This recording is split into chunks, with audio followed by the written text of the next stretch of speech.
Brick Mansions. Oh boy.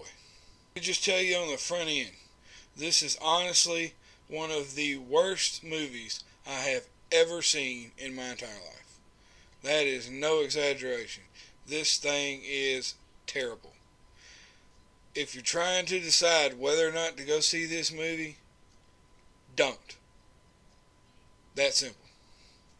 I noticed in the very first scene of the movie that there's a huge plot hole, and as the movie progressed from there, I just realized that it didn't matter. It didn't matter at all. The movie just got worse from there. The plot itself is so idiotic that it didn't even matter if it made any logical sense or not. The plot of this movie is basically it's Detroit. It's 2018, and one half of Detroit has wealthy people and elite people, and the other half is all slums and ghetto, and the slums is completely closed off from everybody else. It's called Brick Mansion. Paul Walker plays an undercover cop who is sent into Brick Mansions with ex-con to try to infiltrate and defuse the situation they've got with some kind of a bomb that's been duct taped to a rocket that looks like it's made by Acme, and it's pretty much just too stupid for words. The acting in this movie is absolutely horrendous. It's horrendous. It's terrible. It don't help that all the dialogue in the movie is completely cheesy. Worst actor in the movie, apparently his name is Gouchy Boy. I have no idea where this comes from. He's a rapper, I guess, and he is horrible. He's like a big old huge guy, and he's in the movie a lot, and every line that he says, it's just like he's reading it off. I would like to say that this is at least a fun action movie if you don't care about plot, if you don't care about characters or dialogue or anything like that. Basically, if you don't care about movies at all, you just want to go with your buddies and sit down and have a completely brainless fun time, that you can do that. But that's not the case with this movie. But all the action, like the fights and stuff, is done with shaky cam, and it's edited in this chopped up editing style that makes it move so fast and cut so fast during a fight scene that you have no idea what's going on. The camera angle will change and shift positions, and you can't have any grasp of what you're seeing. Action scenes that you actually can tell what's going on are, for the most part, just ridiculous. I remember this one scene where Paul Walker and his partner are in this pickup, and they literally run head on into a brick wall going 80 miles an hour. It shows the speedometer in the truck right before they hit the wall. It says 80 miles an hour. So they run head on into this brick wall, and then they both just get out of the truck and they're completely fine. There's not a scratch on either one of them. That's the type of thing you're going to see in this movie. The two of them do all these weird, like, choreographed stunts.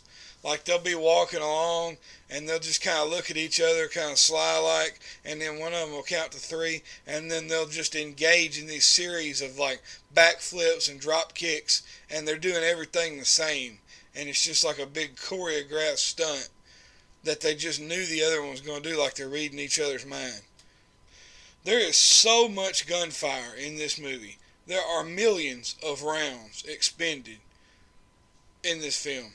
There'll be like 5 or 10 thugs lined up with fully automatic weapons, and they're all just expending hundreds of rounds at these two guys that are basically out in the open for like several seconds, and nobody will hit them.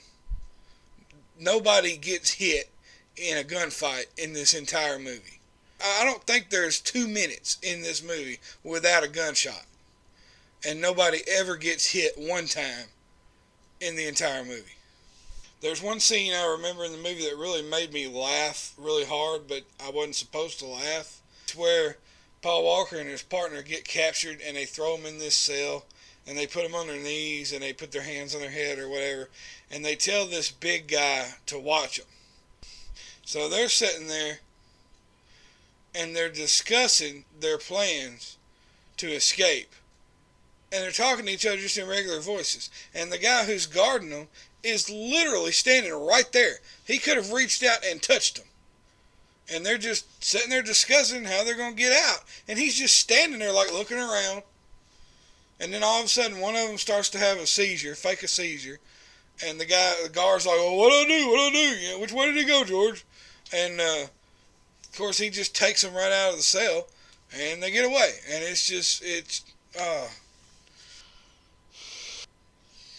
when we got to the end of the movie, I thought, well, at least it can't get any worse in the last 5 or 10 minutes. Boy, was I wrong. This is probably the worst ending to a movie that I have ever seen. It's completely stupid. It's completely disjointed. It's like the whole movie didn't even matter. Everybody pretty much breaks character. They tried to make some kind of political statement. It just comes off as stupid, and it don't make any sense. That's all I've got. That's all the time I'm going to spend on this. Again, this is a terrible movie. Don't waste your money going to see this. Please don't give these people any money for making this horrible piece of crap. This is a movie that I will never ever watch again unless I'm being tortured in some kind of a prison, because this movie was absolutely horrible, and I never ever want to see it again as long as I live. I give it a 1.5 out of 10. If you go and see this movie and throw your money away, it's your own fault. I'm the Movie Man. Thanks for watching. If you want to read my written reviews and get a little more detail, you can click on the Facebook link in the details section. And that's a wrap.